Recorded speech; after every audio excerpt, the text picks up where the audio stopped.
Ah, bonjour.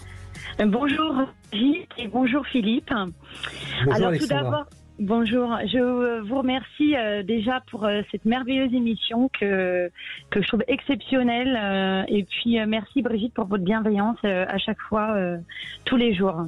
Voilà, Merci. c'est la première chose que je voulais dire. Alors, je suis ravie de témoigner sur ce sujet parce que, sans faire de vilain jeu de mots, le désir m'habite. Voilà, c'est quelque chose qui est vraiment au plus profond de moi, j'allais dire, et j'essaye en tout cas dans mon couple de le mettre. Vous parliez tout à l'heure de prioriser ce sujet. Eh bien moi j'ai mis le dossier en haut de la pile. Voilà, c'est-à-dire que pour moi c'est quelque chose qui est très très importante dans ma vie de femme et dans ma vie de couple avec l'homme avec lequel je partage ma vie en ce moment. Voilà. Et c'est comme ça depuis toujours pour vous, Alexandra? Oui, c'est comme ça depuis toujours, depuis que voilà, 18-19 ans, j'ai toujours mis ce sujet vraiment en exergue et j'ai eu différents partenaires de vie. Aujourd'hui, j'ai une fille adolescente. Je ne suis plus avec le père de ma fille, mais j'ai eu plusieurs relations et j'ai toujours priorisé ce sujet, toujours. Et aujourd'hui, avec le partenaire avec lequel je suis, donc depuis 2 ans, nous communiquons exactement, enfin vraiment très précisément sur ce sujet. Vous parliez aussi tout à l'heure de prendre des rendez-vous. Nous en avons très prochainement. Même pendant notre travail, on s'envoie des messages. On est beaucoup dans le jeu, beaucoup dans le. Enfin, c'est vraiment très très riche, vraiment. C'est aussi des cadeaux, de lingerie toutes les semaines. Et je pense que ça démultiplie justement le désir. Il n'est jamais éteint en fait, jamais. Bah, vous avez mis le dossier en haut de la pile, hein, comme vous l'avez dit très très justement, Philippe Arlin. Là, évidemment, à partir de ce moment-là, il n'y a pas de raison que le désir s'émousse. Exactement. Alexandra, vraiment, Oui. je vous remercie de votre témoignage et je pense qu'il est important de dire que c'est quelque chose qu'on peut faire, mais il faut décider de le faire. C'est-à-dire qu'il y a un moment, on décide de laisser ce dossier en haut de la pile, et pour ça, il faut avoir un regard positif sur la sexualité. Et c'est là aussi, bien souvent, que pour beaucoup de femmes, ça pêche, parce que beaucoup de femmes ont encore, pour plein de raisons personnelles, d'éducation et autres, une image assez négative de la sexualité, et du coup, c'est un peu le dossier des hommes, la sexualité, et pas celui des femmes. Et donc, merci de ce témoignage, parce que oui, c'est un choix de mettre ce dossier en priorité, et à partir de ce moment-là, il y a évidemment beaucoup moins d'obstacles, et on est dans le désir est à l'intérieur de vous, effectivement. Exactement. Excusez-moi, mais je voudrais vous poser une question qui va peut-être faire écho à beaucoup de femmes qui nous écoutent. Est-ce que lorsque votre compagnon, parce que forcément tout homme aussi merveilleux soit-il, de temps en temps va nous décevoir ou ne va pas nous écouter suffisamment, ou etc. Est-ce que ça a une influence à ce moment-là sur votre désir? Comment vous réagissez? Qu'est-ce que vous faites pour dépasser ça?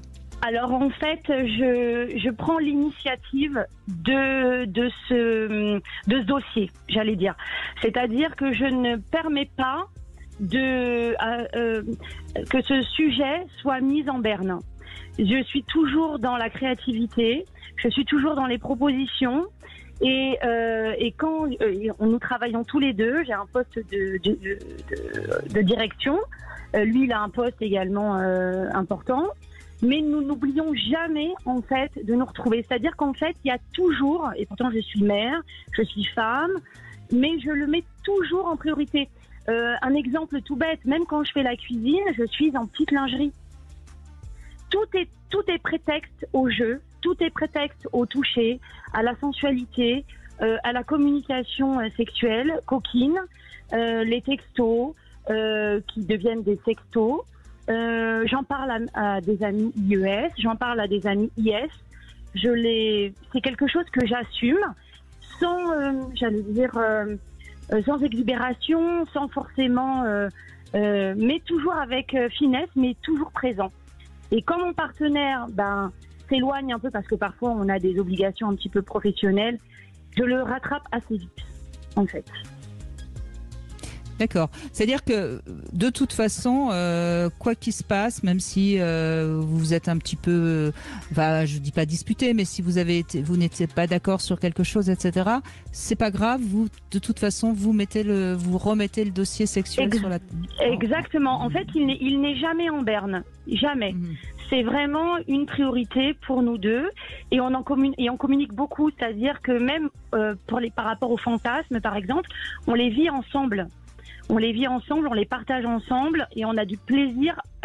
Et comme en fait on sexualise toujours nos conversations, il n'y a pas de tabou, il n'y a pas de sujet interdit.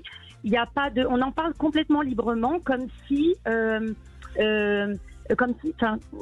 on parlait d'un sujet vraiment banal en fait. Donc du coup, il n'y a pas de heurts par rapport à ça, il n'y a pas d'objection ou de choses, on en parle librement. Et c'est aussi bien et puis du coup, le fait qu'on partage nos fantasmes ensemble, c'est génial en fait.